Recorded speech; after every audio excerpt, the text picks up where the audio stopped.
ഒരു റീസ്റ്റാർട്ടിന് നമ്മളെ സമയവും നല്ല ദിവസമൊന്നും നോക്കേണ്ട കാര്യമില്ല. സോ ഇന്ന് ഞാനൊരു റീസ്റ്റാർട്ട് രണ്ടും കൽപ്പിച്ചൊരു റീസ്റ്റാർട്ട് സ്റ്റാർട്ട് ചെയ്തു. എൻഡ് ഓഫ് ദി ജൂലൈ ആയി. സോ ഫസ്റ്റ് തിങ് ഞാൻ സ്റ്റാർട്ട് ചെയ്ത് വെച്ചാൽ ക്ലീൻ ചെയ്യലായിരുന്നു. ഡീക്ലട്ടറിങ് തന്നെ നമുക്കൊരു റിഫ്രഷ്മെൻറ്റ് തരും, ഒരു restart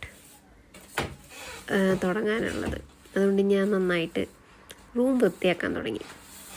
then as you see കുറേ തുണികൾ അലക്കിയത് മടക്കി വെക്കാനുണ്ടായിരുന്നു. അത് മടക്കി വെക്കണം. അങ്ങനെ അത് മടക്കി വെക്കാൻ തുടങ്ങി ഓരോന്നായിട്ട്. കുറേ ദിവസം സ്റ്റക്കായി തുടങ്ങണം എന്നുണ്ടാവും, പക്ഷേ ഒന്നും തുടങ്ങാൻ പറ്റാതെ ബെഡ് റിഡനായി. നമുക്കറിയാം നമ്മൾ വേസ്റ്റ് ചെയ്യാണ് ടൈമെന്ന്, ബട്ട് എന്നാലും നമുക്ക് സ്റ്റാർട്ട് ചെയ്യാൻ പറ്റുന്നുണ്ടാവില്ല. പക്ഷേ ഒരു ഡേ നമുക്ക് വരും എല്ലാം ഫസ്റ്റ് തൊട്ട് തുടങ്ങാൻ, ഫ്രം സീറോ. അങ്ങനെ എല്ലാം മടക്കി വെച്ചു, വൃത്തിയാക്കി, ഷവർ ചെയ്തു, ഒന്ന് ജസ്റ്റ് പുറത്തൊക്കെ ഒന്ന് പോയി